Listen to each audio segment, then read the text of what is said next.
Hey guys, I am Joey, And I am Efren. and we are from the Light of Hope Project Philippines.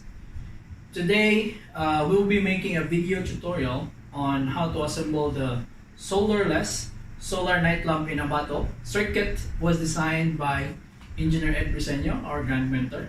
Right, Efren? Yep, and this solar night lamp will be used in remote areas and communities where there is no access to electricity. Right, and we are also recycling the plastic bottles instead of them ending up clogging our drainage systems and also polluting our oceans. So let's get it on.